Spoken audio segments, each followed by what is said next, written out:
దగ్గుబాటి సోదరులు ప్రముఖ నటుడు వెంకటేష్, అలాగే వాళ్ళ అన్నయ్య సురేష్ కుమార్, నిర్మాత, ఆయన ప్రముఖ నిర్మాత, వాళ్ళిద్దరూ కలిసి ఈ మధ్యనే ఒక 1 or 2 days కిందట తెలంగాణ సీఎం రేవంత్ రెడ్డిని కలిశారు. రేవంత్ రెడ్డిని ఎందుకు కలిశారు అనే దాని మీద మామూలుగా కట్టసీకాలుగా కలిసి ఉంటారేమో అని కొంతమంది అన్నారు, లేదంటే కొంతమంది ఇంకా వేరే వ్యవహారాలు ఏమైనా ఉండొచ్చేమో అని చెప్పి అనుమానించారు. అయితే సడన్గా ఈరోజు వాళ్ళ మీద క్రిమినల్ కేసు నమోదు చేయాలి అని చెప్పేసి నాంపల్లి కోర్టు ఆదేశాలు జారీ చేసింది.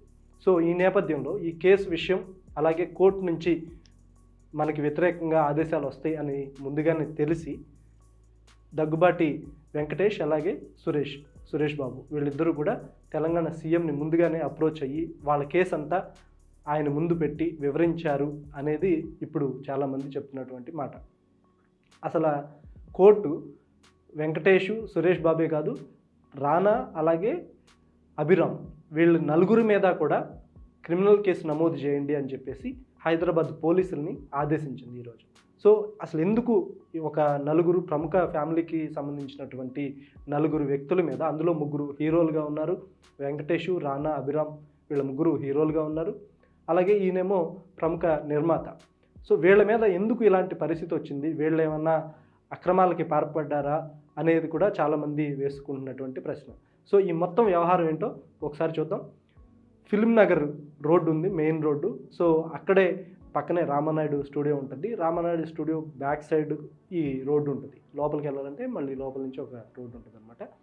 సో ఆ ఫిల్మ్ నగర్ మెయిన్ రోడ్డుకి ఆనుకుని వెంకటేష్కి ఒక 1000 గజాల స్థలం, అలాగే సురేష్ బాబు లేదంటే రానాకి సంబంధించి ఒక 1000 గజాల స్థలం, మొత్తం 2000 గజాల స్థలం ఉంది అక్కడ. సో ఈ స్థలాన్ని వాళ్ళు లీజుకి ఇచ్చారు. ఎవరికి లీజుకి ఇచ్చారు అంటే ప్రమోద్ కుమార్ అనే వ్యక్తికి వీళ్ళిద్దరూ కలిసి లీజుకి ఇచ్చారు. సో ఆ ప్రమోద్ కుమార్ అనే వ్యక్తి తన ఫ్రెండ్ నందకుమార్ వీళ్ళిద్దరూ కలిసి డెక్కన్ హోటల్ అనే ఒక హోటల్ని పెట్టారు. పెట్టి డెక్కన్ కిచెన్ అనే హోటల్ని వాళ్ళిద్దరూ పెట్టారనమాట. సో ఆ హోటల్ వీళ్ళు నడపడం మేబీ వాళ్ళిద్దరికీ ఏదైనా నష్టం వచ్చి ఉండొచ్చు, లేదంటే ఇంతకంటే ఎక్కువ లాభం ఈజీగా సంపాదించాలని భావించి ఉండొచ్చు. What ever maybe the reason.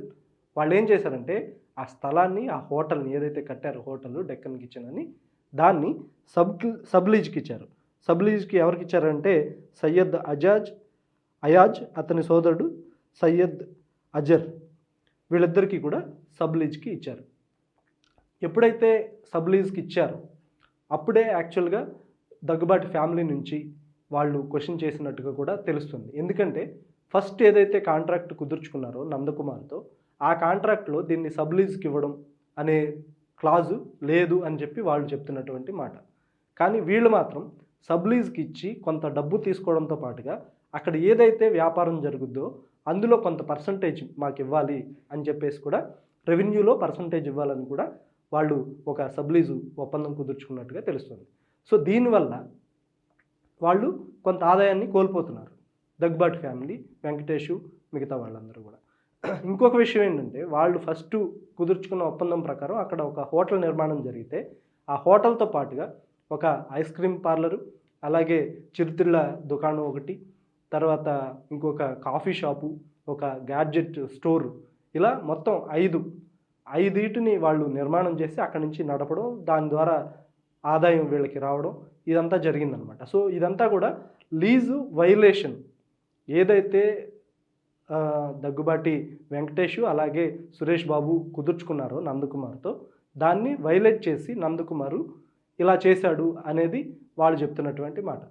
So ఆయన ఏం చేశారు, ఎప్పుడైతే వీళ్ళే కోర్టుకి వెళ్ళారు, వెంకటేష్ అలాగే సురేష్ బాబు వీళ్ళిద్దరే నాంపల్లి కోర్టులో కేసేశారు. దీని మీద కేసేస్తే ఆ నందకుమార్ అనే ఆయన స్టే తెచ్చుకున్నాడు.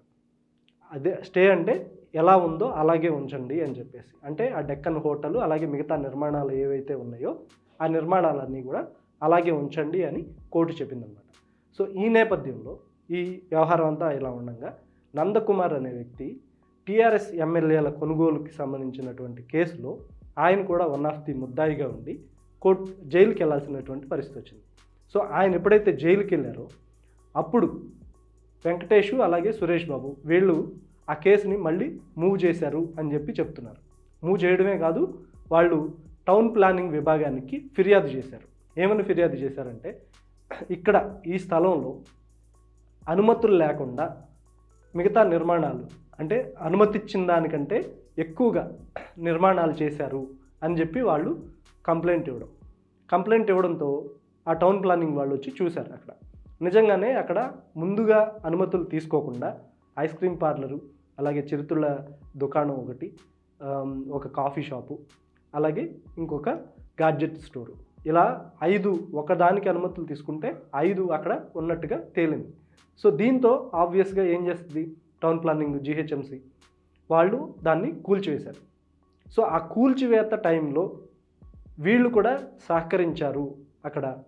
అంటే దగ్గుబాటి, అలాగే దగ్గుబాటి ఫ్యామిలీ, రానాతో పాటుగా సురేష్ బాబు, వెంకటేష్, వీళ్ళందరూ కూడా ప్రైవేటు బౌన్సర్లని వందలాది మందిని అక్కడ పెట్టి కూల్చేయడానికి సహకరించారు అని చెప్పి కేసు పెట్టాడు ఈయన. జైలు నుంచి వచ్చినటువంటి నందకుమార్ పోలీసులకు కేసు పెట్టాడు.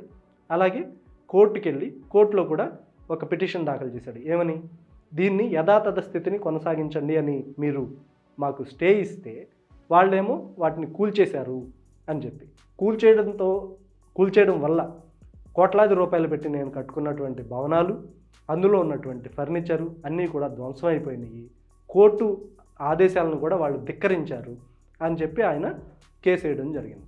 సో ఈ కేసును పరిశీలించినటువంటి న్యాయస్థానం కోర్టు స్టే విధించినా కూడా అక్కడ నిర్మాణాలు కూల్చేసినందుకు టౌన్ ప్లానింగ్ ఎవరైతే గవర్నమెంట్ జీహెచ్ఎంసీ ఉందో, జీహెచ్ఎంసీ టౌన్ ప్లానింగ్ వాళ్ళ మీద ఆగ్రహం వ్యక్తం చేయడంతో పాటుగా ఈ నలుగురు సహకరించడం, లేదంటే ఉద్దేశపూర్వకంగా ఈ మొత్తం వ్యవహారం జరిగేలాగా చేశారు కాబట్టి వీళ్ళ మీద క్రిమినల్ కేసు పెట్టండి అని చెప్పి పోలీసులకి, హైదరాబాద్ పోలీసులకి ఆదేశాలు జారీ చేసింది.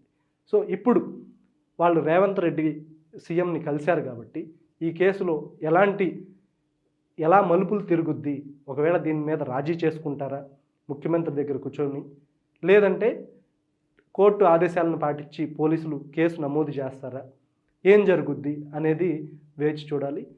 ఒక రకంగా చూసుకుంటే వాళ్ళు చెప్తున్న మాటలు, ఏదైతే దగ్గుబాటి ఫ్యామిలీ చెప్తున్న మాటలు ఏంటంటే, మేము ఒక ఆయనకి లీజుకి ఇస్తే ఆయన ఆ లీజు దాన్ని మీరి, అంటే ఏదైతే లీజు ఒప్పందం రాసుకున్నామో దాన్ని పాటించుకోకుండా మాకు నష్టం చేకూర్చాడు, మమ్మల్ని చీటింగ్ చేశాడు అని చెప్పి మేమే ఇందులో విక్టిమ్స్ అని వాళ్ళు చెప్తున్న పరిస్థితి. కానీ కోర్టు స్టే ఆర్డర్ ఉండగా వాటిని తొలగించారు కాబట్టి ఇప్పుడు వాళ్ళ మీద కేసు నమోదు చేయాలని కోర్టు చెప్పింది కాబట్టి ఏం జరుగుద్ది అనేది చూడాలి.